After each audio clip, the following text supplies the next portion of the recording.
I've not really made a lot of documentaries, actually. Since 1976, I've made 3 documentaries, and they've really all been about important American artists. I mean, particularly important to me. I actually think of them as a kind of trilogy, and the latest one is this documentary that I made about Errol Morris.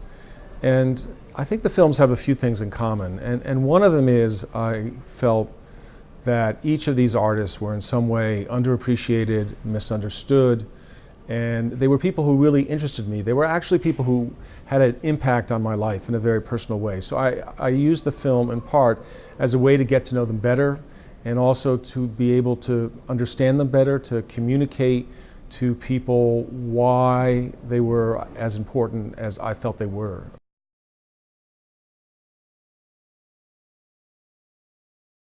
In the case of Errol Morris, I had gotten to know him over really quite a long period of time. I taught the first course devoted to his work. And we brought my class up to look at the last work-in-progress screening of Standard Operating Procedure. And after the screening, he met with my class, and he just said that this is the best film he's made, the most important film he's made. He just really was very invested in this documentary, which I think is an extraordinary film as well. And then when the film was released, it was just savage. The critics just went after it.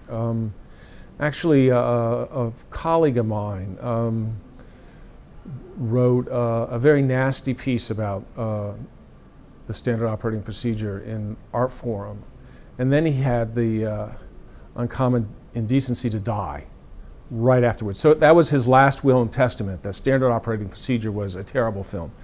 And so many of my friends, who were also his friends, sort of picked up that note. And I just was appalled by it and frustrated by it. And so I decided that I wanted to find ways to respond to that kind of unjust criticism. And in a way, Errol Morris' Lightning Sketch is the response to that kind of negativity.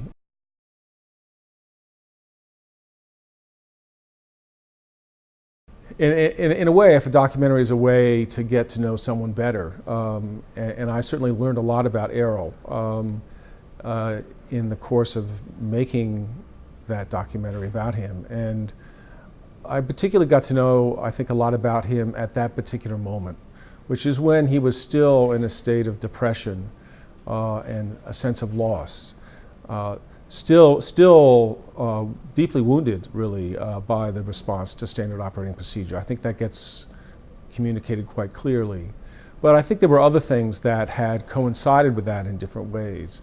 One was the death of his editor, Karen Schmier, who had been really important to him and whom actually he'd had a somewhat tumultuous relationship with, which had not been fully maybe resolved when this terrible accident happened. And so when I went up with my colleague to film in his studio, in his offices, that sense of loss around Karen Schmier was evident not only with him, but with the people who work with him, people like Stephen Hathaway. So really without, I knew a little bit about how he was feeling and how it was, what the causes were, but actually things became much deeper and more complex. And I also think that I found him really at the very end of this period of depression and mourning. And he starts the conversation we had off by saying that he's had writer's block for 20 or 30 years. And actually by the time we finished the documentary, he'd published 2 books. So clearly his writer's block had passed. So in some way the film is a record of a particular moment. And I think what's interesting about a documentary too is, we shot it in one day basically. That was sort of the conceit. At least we shot the guts of the film in one day in the studio. But then we worked on it, or I worked on it for several years, trying to get to know the footage in a way in a deeper way than I expected. So the period of post-production really was a period where I gradually understood what I had shot, and the way these things all connected. And so hopefully the resulting film in some way is able to bring out some of those qualities in a way that's maybe a little more self-evident.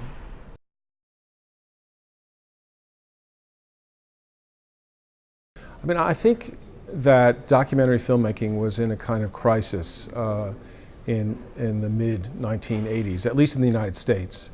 And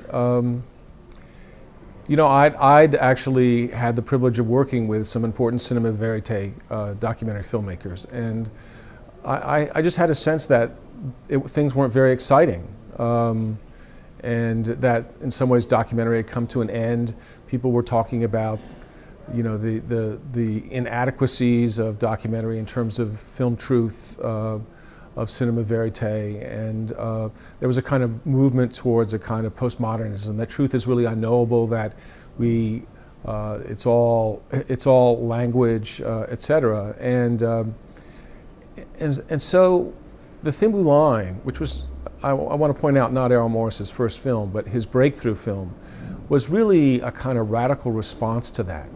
It was a film that was as different as one could imagine, aesthetically speaking, as sort of the direction in which cinema verite had headed. So, you know, by the 1980s, documentaries like Sherman's March, even Michael Moore was coming out with Roger and Me, and so one response to the criticism of cinema verite or documentary's lack of objectivity was to insert the filmmaker into the film, which is what, of course, Michael Moore is very well known for. But you know, there's certain problems with that as well, and I think that you can see the Thin Blue Line as a sort of response to that direction in which cinema verite was going. We do hear Errol ask a question at one point, but we never see him. And likewise, his mise en scène is highly stylized and controlled by him. So it's there are, I think, in the end, certain kinds of core values and core approaches that both Morris and cinema verite filmmakers embrace or share. But in many other ways, he gets at them through an entirely different way. So suddenly, it seemed to me that with that film in particular, The Thin Blue Line, that documentary had found a way out, was moving in a new direction, that there were new possibilities. Now, I would also say that even though Errol Morris dismisses cinema verite, or say the kind of work that Ross McElwee was doing, or Michael Moore, who he despises, that you know, I don't entirely share that point of view. I mean, I appreciate the tensions or the differences between these two approaches or three approaches, and but you know, I think sometimes it's important to be, if you're a filmmaker, to have a sense of difference between what you're doing and why you're doing it in relationship to other people. I mean, certainly I think that's true with Errol Morris. I mean, Errol Morris likes to say that he has a fuck you theory of art, and so, you know, I think that happens in all sorts of ways, but certainly his reaction to cinema verite is fuck you.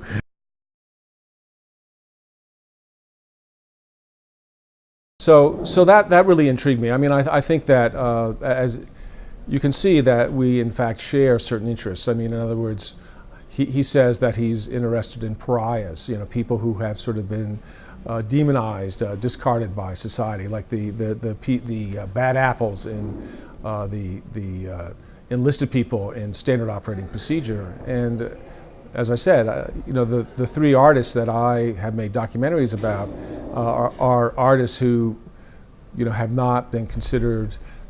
They've been considered sort of failures or unimportant, working in unimportant genres like pottery, or like Edwin Porter, who figured out that films could tell stories, but he was a lousy storyteller. You know, so he really was a failure because he didn't know how to tell stories. And you know, what I realized was Edwin Porter definitely knew how to tell stories, but he just told them differently, that within that system that he was operating, his storytelling was at the radical end of innovation. And so people just really have not been able to understand it because they want to use a different a model of storytelling that sort of that is framed by sort of the classical Hollywood cinema.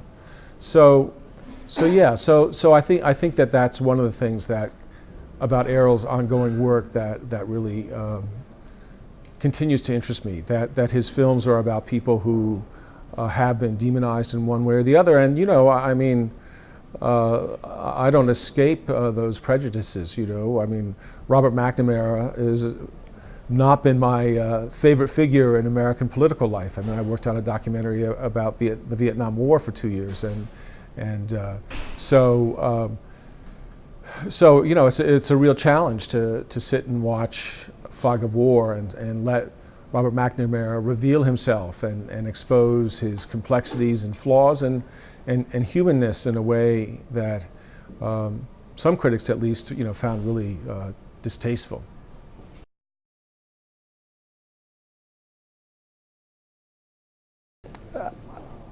I mean, documentary filmmaking is really it's a special gift. I mean, it's something that is a kind of passport that allows you to go any place, to tackle subjects that interest you, but that you're not, the world's expert on, but become in a way an expert on in the course of making a film.